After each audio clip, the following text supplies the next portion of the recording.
j'édite la revue Août et pour ce numéro, j'ai invité du coup Estelle Benazet-Eganhauser et Robin Chien. Et c'est un numéro troué, comme nos trois petites bouches. Août, c'est une revue de conversations qui sont retranscrites et dans chaque numéro, les personnes invitées ont une sorte de carte blanche.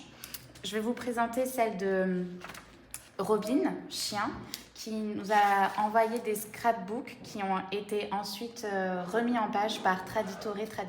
Il y a la carte blanche de Estelle Benazet-Eganhauser qui est là, qui est une sorte d'archive de son Instagram Goinfresse, qui reprend en fait des images qu'elle a ensuite redessinées par-dessus.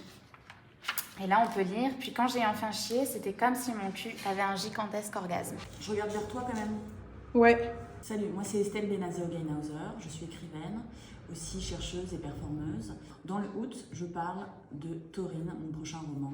C'est l'histoire d'une meuf qui s'appelle Christa, qui a genre 40 ans, et qui en fait est coach sportive et guide touristique dans la ville de Salzbourg en Autriche.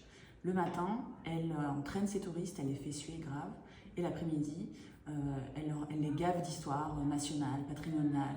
À ce moment-là, quand on parle avec Robin et Sarah à Rome, je suis en résidence à la Villa Médicis et je suis en pleine production de ce roman. Je suis au travail et mon obsession, c'est de passer à l'acte, d'écrire, de trouver des solutions pour mon personnage. Pour ça, je performe, j'expérimente, j'éprouve certains désirs de ma protagoniste, Christa, dans la ville. Je me balade sur l'avenue rationaliste du quartier de Léour, le quartier fasciste, anciennement fasciste, toujours fasciste. Ce que je veux, c'est fouiller le fascisme en nous. L'écriture, c'est aussi ça, quoi. Moi, c'est Robin et dans le Août, je raconte une période un peu particulière de ma vie parce que c'est une période où en vrai je suis plus ou moins paumée, je sais pas où je vais et j'ai besoin de faire un peu un état des lieux de où j'en suis. Et en vrai, je suis contente de partager ça dans le livre parce que je pense que c'est des moments qu'on vit tous et toutes. Pour me présenter plus spécifiquement, moi c'est Robin et j'ai co-créé la société de production Puppy Please qui est une société de production de films adultes. J'ai aussi réalisé le film Eva et le Merkaba.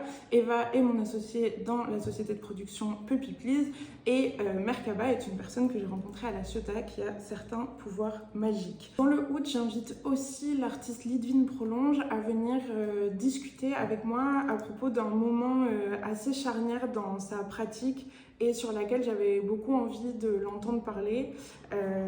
C'est absolument passionnant, donc je vous invite à lire le Août.